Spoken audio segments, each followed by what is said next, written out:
आप सभी प्रिय विद्यार्थियों को मेरा नमस्कार। मैं रोहित मिश्रा आप सभी का स्वागत करता हूं अपने महाविद्यालय के ऑनलाइन प्लेटफॉर्म पर। स्टूडेंट्स, आज हम आपको पढ़ाएंगे fundamentals of agrometeorology and climate change की क्लास। और इसके अंतर्गत जो मेरा टॉपिक है आज का, काफी इंपॉर्टेंट टॉपिक है एग्जाम पर्पज से, नेट रेडिएशन एंड एल्बिडो। ठीक है, नेट रेडिएशंस क्या होते हैं और एल्बिडो क्या होते हैं, इनके बारे में हम आपको डिटेल से बताएंगे। तो सबसे पहले हम आपको बताएंगे नेट रेडिएशन के बारे में। तो नेट रेडिएशन क्या होता है, सरल सी भाषा में आपको मैं समझाना चाहूंगा कि पृथ्वी की सतह के द्वारा, ठीक है, पृथ्वी की सतह के द्वारा जो उत्सर्जित ऊर्जा होती है और जो है वायुमंडल के द्वारा जो उत्सर्जित ऊर्जा होती है, उसका जो अंतर होता है उसे हम क्या कहते हैं, जो है नेट रेडिएशन कहते हैं। ठीक है, नेट रेडिएशन यानी शुद्ध विकिरण की अगर बात करें, हम नेट रेडिएशन की बात करें तो पृथ्वी की सतह द्वारा प्राप्त और उत्सर्जित कुल ऊर्जा, ठीक है, कह सकते हैं पृथ्वी की सतह द्वारा प्राप्त कुल उत्सर्जित ऊर्जा, ठीक है, पृथ्वी की सतह द्वारा प्राप्त कुल ऊर्जा और पृथ्वी के द्वारा उत्सर्जित जो कुल ऊर्जा होती है उसका जो अंतर होता है उसे हम क्या कहते हैं, शुद्ध विकिरण कहते हैं। ठीक है, यानी कि पृथ्वी की सतह को सूर्य के द्वारा जो ऊर्जा प्राप्त होती है और सतह के द्वारा जो ऊर्जा उत्सर्जित की जाती है उसका जो अंतर होता है उसे हम क्या कहते हैं, शुद्ध विकिरण कहते हैं। ठीक है, शुद्ध विकिरण बराबर आने वाला कुल विकिरण माइनस जाने वाला कुल विकिरण क्या होता है, यानी कि शुद्ध विकिरण बराबर आने वाला कुल विकिरण, यानी सूर्य के द्वारा जो ऊष्मा आती है, जो रेडिएशंस आती हैं, आने वाला कुल विकिरण और माइनस जाने वाला कुल विकिरण जो है वो, उसे हम क्या कहते हैं, शुद्ध विकिरण जो है वो नेट रेडिएशन कहते हैं। पृथ्वी को ऊर्जा मुख्य रूप से सूर्य से प्राप्त होती है। सूर्य से आने वाली ऊर्जा को लघु तरंग यानी कि शॉर्ट वेव रेडिएशन कहते हैं। पृथ्वी इस ऊर्जा का, तो आप समझ गए होंगे कि पृथ्वी को मुख्य रूप से सूर्य से प्राप्त होती है। ऊर्जा किससे प्राप्त होती है, सूर्य से प्राप्त होती है। और सूर्य से जो ऊर्जा प्राप्त होती है, पृथ्वी में जो ऊर्जा प्राप्त होती है वो उसी ऊर्जा को क्या करते हैं, पृथ्वी वायुमंडल में उत्सर्जित करती है। इसी का जो अंतर होता है उसे हम नेट रेडिएशन कहते हैं। ठीक है, सूर्य से आने वाली ऊर्जा को लघु तरंग विकिरण यानी शॉर्ट वेव रेडिएशन कहते हैं। यानी सूर्य से जो ऊर्जा प्राप्त होती है, जो ऊष्मा प्राप्त होती है, जो विकिरण प्राप्त होती है पृथ्वी को, उसको हम शॉर्ट वेव्स कहते हैं। ये हम पिछली क्लास में आपको बता चुके हैं। ठीक है, पृथ्वी इस ऊर्जा का कुछ भाग क्या करती है, अवशोषित कर लेती है। ठीक है, जो सूर्य के द्वारा ऊष्मा आती है, रेडिएशन आती है, उसका कुछ भाग पृथ्वी क्या करती है, अवशोषित कर लेती है और बाकी जो है वो परावर्तित कर देती है वायुमंडल में। ठीक है, तो कुछ भाग क्या करती है, अवशोषित कर लेती है, जिसे हम क्या कहते हैं, शॉर्ट वेव्स के नाम से भी जानते हैं, लघु तरंगों के नाम से जानते हैं। और कुछ भाग क्या करती है, रिफ्लेक्ट कर देती है। ठीक है, जिसे हम क्या कहते हैं, एल्बिडो कहते हैं बेटा। क्या कहते हैं बेटा, एल्बिडो कहते हैं। और अवशोषित ऊर्जा बाद में पृथ्वी से दीर्घ तरंग विकिरण लॉन्ग वेव्स रेडिएशन के रूप में अंतरिक्ष में वापस चली जाती है। ठीक है, अवशोषित ऊर्जा बाद में पृथ्वी से दीर्घ तरंग यानी कि लॉन्ग वेव रेडिएशन के रूप में अंतरिक्ष में वापस चली जाती है, जिसे हम एल्बिडो कहते हैं। ठीक है, तो कहीं ना कहीं क्या है कि कुछ भाग जो सूर्य से कुल ऊष्मा रेडिएशंस आती है पृथ्वी में, तो वो जो है कुछ भाग को, कुछ रेडिएशन के पार्ट को पृथ्वी के कुछ जो है वो मतलब कि अवशोषित कर लिया जाता है और पृथ्वी उसको अवशोषित कर लेती है। बाकी क्या करते हैं, वायुमंडल में, अंतरिक्ष में वापस रिफ्लेक्ट हो जाता है। ठीक है, तो ये प्रक्रिया जो है वो अंतरिक्ष में चलती रहती है। ठीक है, तो ये जो अंतरिक्ष में ऊर्जा जाती है उसे क्या कहते हैं, लॉन्ग वेव्स कहते हैं। ठीक है, जो अंतरिक्ष में जाकर के ऊर्जा फैलती है उसे हम क्या कहते हैं, लॉन्ग वेव्स जो है वो कहते हैं। ठीक है, दीर्घ तरंगे कहते हैं। जब किसी स्थान पर आने वाली ऊर्जा जाने वाली ऊर्जा से अधिक होती है तो वहां का तापमान क्या होता है बेटा, बढ़ जाता है। यानी कि कुल रेडिएशन यानी आने वाली कुल ऊर्जा प्लस में जाने वाली ऊर्जा, यानी आने ऊर्जा अधिक होती है और जाने वाली ऊर्जा क्या होती है, कम हो जाती है। तो पृथ्वी के तापमान में क्या होता है बेटा, वृद्धि हो जाती है। जैसे कि पृथ्वी के तापमान क्या होता है, बढ़ जाता है, जिसे हम वैश्विक तापमान वृद्धि कहते हैं, जिसे हम ग्लोबल वार्मिंग कहते हैं। ग्लोबल वार्मिंग का खतरा क्या होता है, बढ़ जाता है, और जिससे क्या होती है, जो ग्लेशियर होते हैं, बर्फ होती है, वो पिघलने लगती है, और पिघलती है बेटा क्या होता है, समुद्र तल का, मतलब कि समुद्र का जो तल होता है उसमें पानी की मात्रा क्या होती है, बढ़ जाती है, इससे बाढ़ का खतरा आता है। ठीक है, तो इस प्रकार से जो है वो ग्लोबल वार्मिंग पैदा होती है। यदि जाने वाली ऊर्जा अधिक हो तो क्या करता है, तापमान क्या होता है, घटता है। यानी कि सूर्य के द्वारा जो ऊर्जा आती है, रेडिएशंस आती हैं, उसकी अपेक्षा अगर वापस जाने वाली ऊर्जा अधिक हो जाती है तो क्या होता है, तापमान में कमी आती है। ठीक है, तो इस प्रकार से तापमान में अधिक, पृथ्वी के तापमान में वृद्धि और कमी जो है वो आती है। ठीक है, आई होप आप बिल्कुल अच्छे से समझ गए होंगे। शुद्ध विकिरण के घटक की बात करें, कंपोनेंट ऑफ नेट रेडिएशन की बात करें तो शुद्ध विकिरण मुख्यतः 4 भागों में मिलकर बनता है।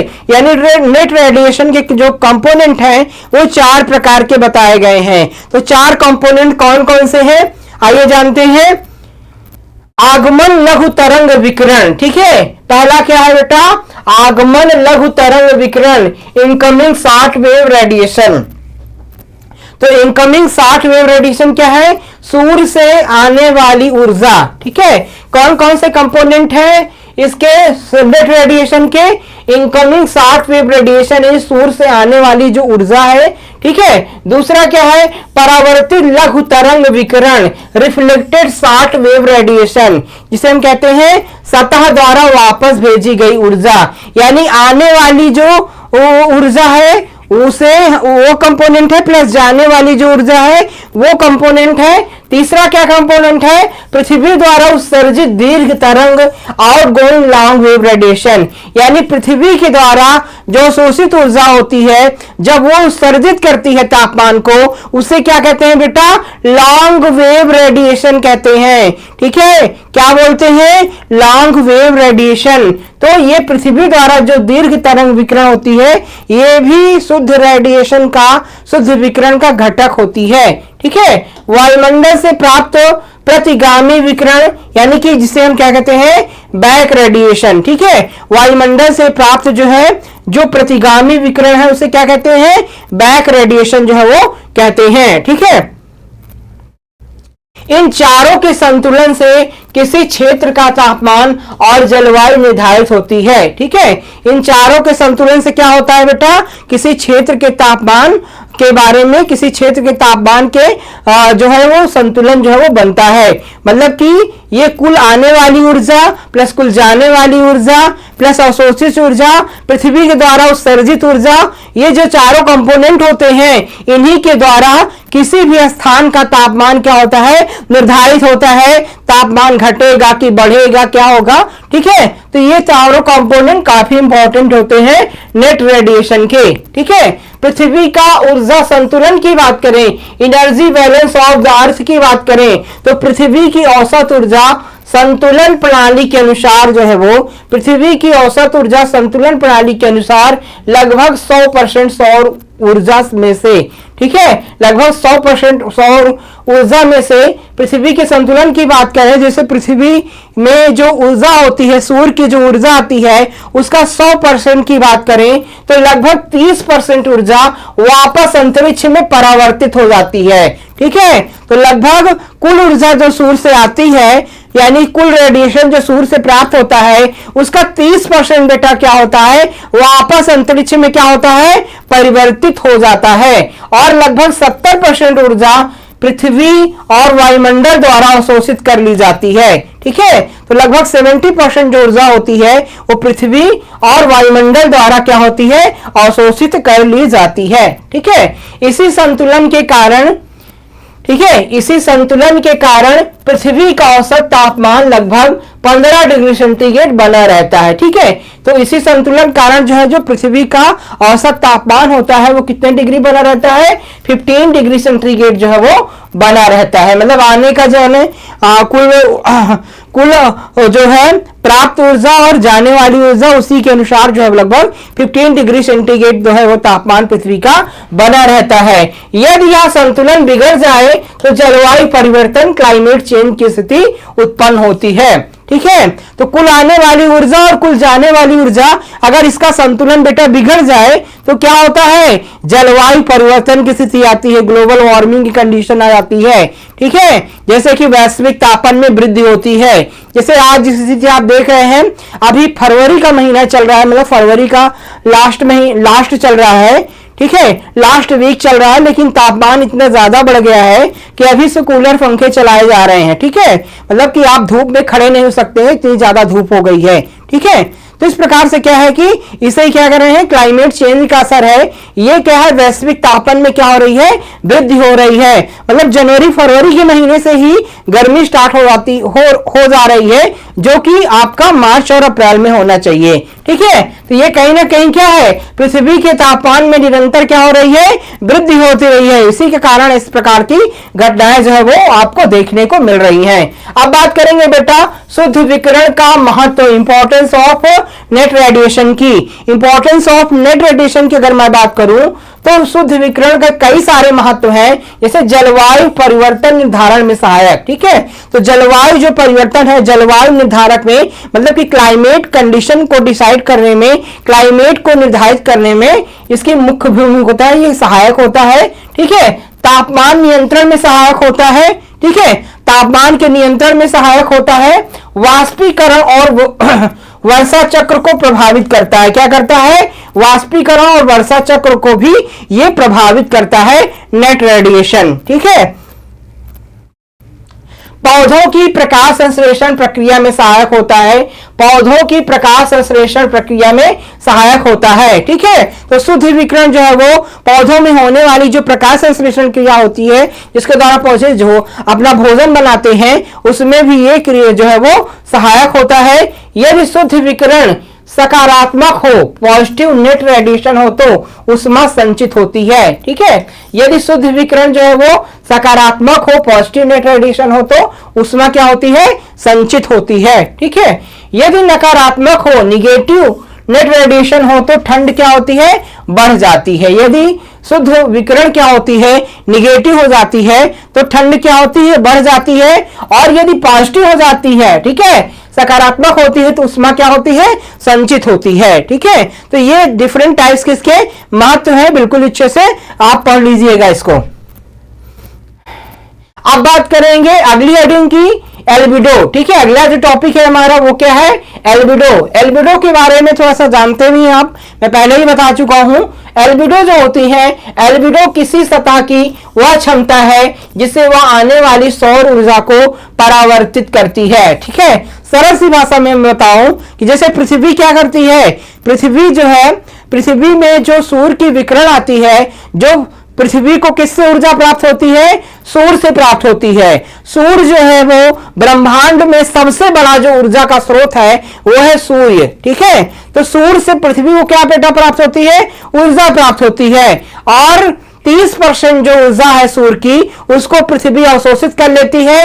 बाकी का 70% जो बचता है उसको वापस अंतरिक्ष में क्या करती है, परावर्तित कर देती है। तो ये जो सूर्य के द्वारा ऊर्जा का परावर्तन होता है, परावर्तित जो सूर्य के द्वारा परावर्तित ऊर्जा होती, ऊष्मा होती है, विकिरण होती है, उसे हम क्या कहते हैं, उसे एल्बिडो कहा जाता है। ठीक है, तो आई होप आप समझ गए होंगे।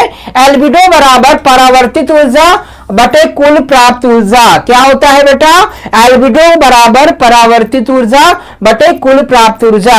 एल्बिडो का मान 0 से 1 के बीच में होता है या प्रतिशत में व्यक्त किया जाता है। ठीक है, एल्बिडो का जो मान होता है वो 0 से 1 के बीच में होता है या प्रतिशत में क्या होता है, इसे व्यक्त किया जाता है। 0 बराबर कोई परावर्तन नहीं, सारी ऊर्जा अवशोषित। ठीक है, 1 बराबर पूरी ऊर्जा परावर्तित। ठीक है, तो इस प्रकार से जो है हम सरल शब्दों में इसे समझा सकते हैं कि एल्बिडो का जो मान होता है वो 0 to 1 होता है। ठीक है, 1 के बीच होता है या इसे प्रतिशत में व्यक्त किया जाता है। ठीक है, 0 कोई परावर्तित नहीं होती है, मतलब सारी ऊर्जा अवशोषित होती है, और 1 क्या होता है, पूरी ऊर्जा परावर्तित होती है। ये 0 to 1 का जो है वैल्यू इसकी होती है। ठीक है, अगर हम उदाहरण की बात करें, एग्जाम्पल की बात करें, तो किसके द्वारा कितना % रिफ्लेक्शन होता है, मतलब कि किसके द्वारा ऊर्जा का कितना प्रतिशत वापस यानी परावर्तन होता है। तो सबसे ज्यादा जो परावर्तन होता है वो होता है बर्फ की सतह के द्वारा। ठीक है, तो बर्फ की सतह के द्वारा लगभग 80 to 90% जो रेडिएशन होता है वो वापस हो जाता है, परावर्तित कर दिया जाता है। ठीक है, तो बर्फ जो है वो सबसे बड़ा ऊर्जा का परावर्तक होता है, रेडिएशन का परावर्तक होता है। तो सबसे ज्यादा रेडिएशन यानी सबसे ज्यादा जो एल्बिडो पैदा करता है, एल्बिडो उत्पन्न होती है, एल्बिडो रेडिएशन वो होती है 80 to 90% बर्फ से जो है वो होती है। ठीक है, ये कई बार आपके एग्जाम में पूछा गया है, मतलब कि कई सारे कॉम्पिटिटिव एग्जाम्स में भी ये क्वेश्चन आता रहता है, इसलिए आपको पता होना चाहिए कि सबसे ज्यादा एल्बिडो उत्पन्न जो करता है वो करता है आपका बर्फ। दूसरा क्या करता है, रेगिस्तान। रेगिस्तान कितना करता है, 30 to 40%। ठीक है, 30 to 40% एल्बिडो को परावर्तित कर देता है। वन क्षेत्र जो होते हैं बेटा, वन क्षेत्र क्या करते हैं, 10 से 20% एल्बिडो उत्पन्न करते हैं। समुद्र जो होते हैं, समुद्र नदियां 5 से 10% जो है वो एल्बिडो यानी कि विकिरण को परिवर्तित कर देते हैं। तो सबसे ज्यादा बर्फ, उसके बाद रेगिस्तान, उसके बाद वन क्षेत्र और समुद्र, नदियां, तालाब, पोखर, ये सब जो है वो रेडिएशंस को मतलब कि एल्बिडो किरणों को जो है वो उत्पन्न करते हैं। ठीक है, तो बिल्कुल स्क्रीनशॉट ले लीजिएगा, मैं आगे बढ़ता हूं। तो ये इनमें से भी आप समझ सकते हैं। ठीक है, तो ये क्या होती है कि सूर्य जो होता है, ठीक है, वो ब्रह्मांड में सबसे बड़ा ऊर्जा का स्रोत होता है। सूर्य के द्वारा पृथ्वी को कुल ऊर्जा प्राप्त होती है। ठीक है, पृथ्वी को 100% एनर्जी प्राप्त होती है, 100% विकिरण प्राप्त होती है। तो इसका क्या होता है, कुछ भाग जो होता है वो ये रिफ्लेक्ट कर देते हैं, मतलब कि लगभग 70% भाग जो है वो पृथ्वी अवशोषित करती है, 70% जो है वो लगभग रिफ्लेक्ट करती है और बाकी को अवशोषित कर लेती है 30%। ठीक है, तो इस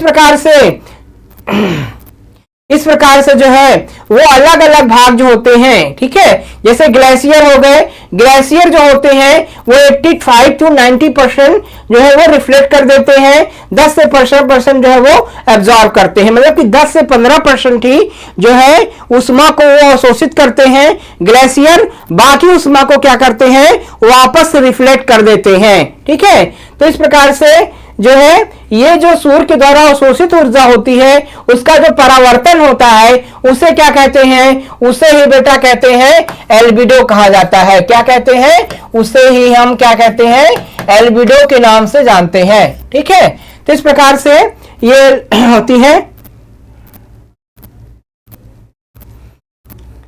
एल्बिडो को प्रभावित करने वाले कई सारे फैक्टर्स हैं, इसके कारक कौन कौन से हैं। ठीक है, एल्बिडो को प्रभावित करने वाले कई कारक है, जैसे कि सतह का रंग। ठीक है, सतह का रंग, हल्के रंग की सतह का एल्बिडो अधिक होता है। ठीक है, जो हल्के रंग की सतह होती है, जैसे बर्फ की बात करें तो यानी बर्फ सफेद होती है तो उसका एल्बिडो क्या होता है, अधिक होता है। सतह की बनावट की बात करें तो चिकनी सतह अधिक परावर्तित करती है। ठीक है, जो चिकनी सतह होती है, बर्फ की सतह क्या होती है, चिकनी ज्यादा होती है, तो चिकनी सतह क्या करती है, अधिक रिफ्लेक्ट करती है। ठीक है, उष्मा का रिफ्लेक्शन अधिक करती है, जैसे कि समुद्र तल हो गया। ठीक है, और ये आपका बर्फ हो गया, आपके पत्थर हो गए, तो जो चिकनी सतह होती है सबसे ज्यादा जो है वो रिफ्लेक्शन करती है, एल्बिडो पैदा करती है। नमी की मात्रा की बात करें तो गीली सतह कम परावर्तक करती है। ठीक है, तो जो गीली सतह होती है, जैसे कीचड़ हो गया, ठीक है, कीचड़ हो गया, भीगी हुई मिट्टी हो गया, दलदली क्षेत्र हो गया, तो वो सबसे कम जो है वो एल्बिडो पैदा करते हैं, वो अवशोषित अधिक करते हैं, मतलब कि रेडिएशंस को अवशोषित जो है वो सबसे ज्यादा कर लेते हैं। सूर्य की किरणों का कोण की बात करें तो तिरछी किरणें अधिक परावर्तित होती हैं। तो सूर्य के किरणों का एंगल की बात करें तो जो तिरछी किरणें होती हैं वो सबसे ज्यादा परावर्तक होती हैं। ठीक है, तो ऊष्मा को यानी ऊर्जा को सबसे ज्यादा परावर्तित सूर्य की तिरछी किरणें जो है वो करती हैं। ये सारे फैक्टर एल्बिडो को प्रभावित करते हैं। एल्बिडो और जलवायु परिवर्तन की बात करें, एल्बिडो और जलवायु परिवर्तन यानी क्लाइमेट चेंज की, तो एल्बिडो का सीधा संबंध किससे है? ग्लोबल वार्मिंग से होता है। ठीक है, एल्बिडो जो होती है उनका सीधा संबंध किससे होता है? क्लाइमेट चेंज से होता है, क्योंकि जो ऊर्जा सूर्य से प्राप्त होती है वह परावर्तित होती है, मतलब लगभग 70% जो है वो, मतलब कि जो परावर्तित होती है, कुछ भाग यानी कि अवशोषित करते हैं, बाकी क्या करते हैं? परावर्तित कर देते हैं अंतरिक्ष में। तो अंतरिक्ष यानी 30% भाग जो है वो केवल उसको जो है अवशोषित करते हैं, बाकी 70% क्या करते हैं? वापस अंतरिक्ष में उसको परावर्तित कर देती हैं। तो वो परावर्तित ना होकर के वो जो ऊर्जा अंतरिक्ष में जानी चाहिए वो अंतरिक्ष में ना जा करके जो प्रदूषण की लेयर है, मीथेन है, कार्बन डाइऑक्साइड, जल वाष्प, ये सारे क्या करते हैं? वापस अंतरिक्ष में जाने से रेडिएशंस को रोक लेते हैं, जिससे कि पृथ्वी के तापमान में वृद्धि हो जाती है और जिससे जलवायु परिवर्तन का खतरा आ जाता है। ठीक है, तो कहीं ना कहीं जो है वो जलवायु परिवर्तन में एल्बिडो की काफी अहम भूमिका होती है। और इसमें हम समझ सकते हैं जब ध्रुवीय क्षेत्रों की बर्फ पिघलती है तो वहां सफेद सतह यानी उच्च एल्बिडो कम होकर क्या करती है? गहरे समुद्र निम्न एल्बिडो में बदल जाती है। इससे अधिक ऊर्जा अवशोषित होती है और तापमान और बढ़ता है। इससे पॉजिटिव फीडबैक कहते हैं। ठीक है, तो इस प्रकार से क्या होता है? ध्रुवीय क्षेत्रों में क्या करती है? बर्फ जो है पिघलती है, जिससे सफेद सतह उच्च एल्बिडो होकर के, ठीक है, गहरे समुद्र में परिवर्तन की जब जो है वो एल्बिडो के कारण जो है वो जब बर्फ पिघलते हैं और बर्फ पिघलते हैं तो समुद्र का तल में क्या होता है? वृद्धि होती है। ठीक है, जिससे अधिक ऊर्जा क्या होती है? अवशोषित होती है और तापमान क्या होता है? बढ़ता है, जिससे पॉजिटिव फीड मिलता है और क्या होता है? ग्लोबल वार्मिंग का खतरा क्या होता है? बढ़ जाता है। उदाहरण के रूप में हम करें, जैसे आर्कटिक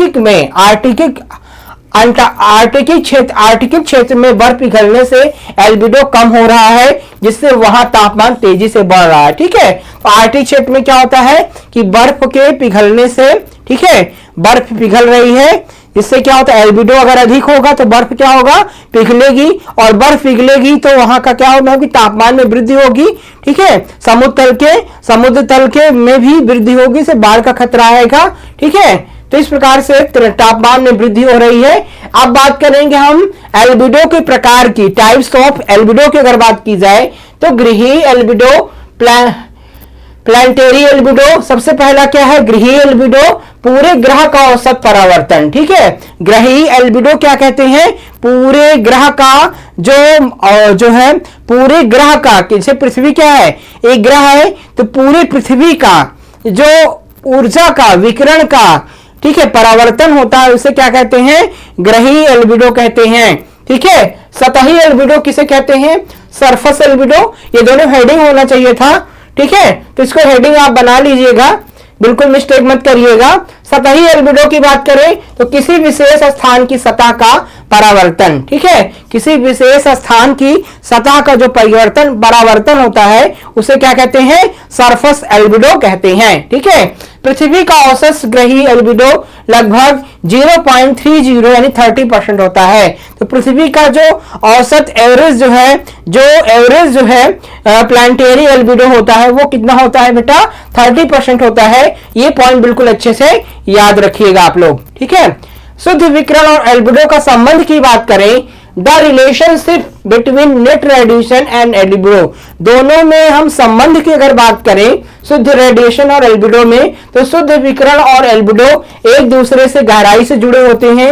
यदि एल्बिडो अधिक होगा तो अधिक ऊर्जा परावर्तित होगी, शुद्ध विकिरण कम होगा। ठीक है, ये आप अच्छे से समझ लीजिएगा। क्या समझना है आपको? यदि क्या होगा? एल्बिडो क्या होगा? अधिक होगा, यानी कि परावर्तन क्या होगा? अधिक होगा, तो क्या होगा?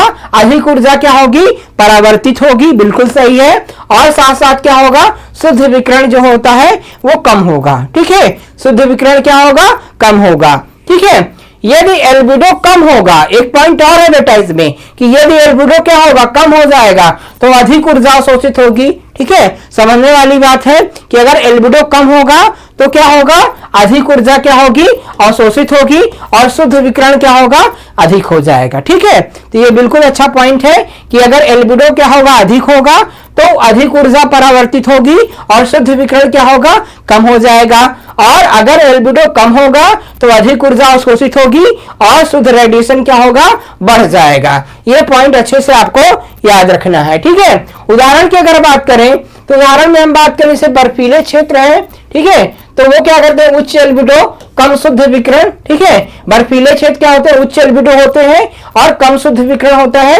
और शहरी क्षेत्र जैसे कंक्रीट हो गया, डामर हो गया, तो ये निम्न एल्बिडो करते हैं, मतलब कि अवशोषित कर लेते हैं और ये क्या करते हैं, अधिक शुद्ध विकिरण करते हैं। ठीक है, तो कंक्रीट क्षेत्र है तो वो क्या करते हैं, वो रेडिएशंस को अवशोषित कर लेते हैं। और जो चिकने क्षेत्र होते हैं जैसे बर्फ हो गया तो उसमें क्या होती है, उच्च रिफ्लेक्शन होता है, जिसे हम उच्च एल्बिडो पैदा करते हैं। ठीक है, इसी कारण शहरों में अर्बन हीट आइसलैंड प्रभाव देखने को मिलता है। तो मतलब कि जो शहरी क्षेत्र है वहां पर क्या होता है, अधिक जो है वो वहां पर क्या होता है, अर्बन जो क्षेत्र है वहां पर क्या होते हैं, काफी ज्यादा जो है वो रेडिएशंस को अवशोषित कर लेते हैं, जिससे कारण वहां पर ज्यादा हीट देखने को मिलती है। ठीक है, कृषि और पर्यावरण में महत्व की बात करें, कृषि और पर्यावरण महत्व इंपॉर्टेंस इन एग्रीकल्चर में बात करें तो कृषि क्षेत्र में फसल वृद्धि के लिए आवश्यक ऊर्जा उपलब्ध कराता है। ठीक है, अगर इसमें हम बात करें नेट रेडिएशन और एल्बिडो को, तो फसल वृद्धि के लिए आवश्यक ऊर्जा उपलब्ध कराता है। मिट्टी की नमी और तापमान नियंत्रित करता है। ठीक है, मिट्टी की नमी और तापमान को क्या करता है, नियंत्रित करता है। बात करेंगे पर्यावरण संरक्षण में, ठीक है, तो जलवायु मॉडल बनाने में क्या होता है, सहायक होता है नेट रेडिएशन और एल्बिडो। ठीक है, ग्लोबल वार्मिंग के अध्ययन में महत्वपूर्ण है। नेट रेडिएशन और एल्बिडो जो होता है वो ग्लोबल वार्मिंग, ठीक है, के अध्ययन में क्या करते हैं, महत्वपूर्ण भूमिका निभाते हैं। मौसम विज्ञान में क्या महत्व है, तापमान परिवर्तन का अनुमान लगाते हैं। ठीक है, वर्षा और चक्रवात की भविष्यवाणी में क्या होते हैं, सहायक होते हैं। ठीक है, तो इस प्रकार से इनका महत्व होता है। कृषि में इनका महत्व होता है, पर्यावरण संरक्षण में इनका महत्व होता है और मेट्रोलॉजी यानी मौसम विज्ञान में भी इनका महत्वपूर्ण योगदान जो है वो होता है। ठीक है, तो इस प्रकार से हमने आपको पढ़ाया आज नेट रेडिएशन के बारे में और एल्बिडो के बारे में। ठीक है, कि नेट रेडिएशन क्या होती है, एल्बिडो क्या होती है। ठीक है, इनका जो है वो क्या इंपॉर्टेंस है, एग्रीकल्चर में क्या इंपॉर्टेंस है, मेट्रोलॉजी में क्या इंपॉर्टेंस है। ठीक है, तो आई होप आप बिल्कुल अच्छे से समझ गए होंगे। तो आज की क्लास में बस इतना ही। नेक्स्ट क्लास में हम नए टॉपिक के साथ आपसे फिर मिलेंगे। आप सभी का बहुत बहुत धन्यवाद। जय हिंद।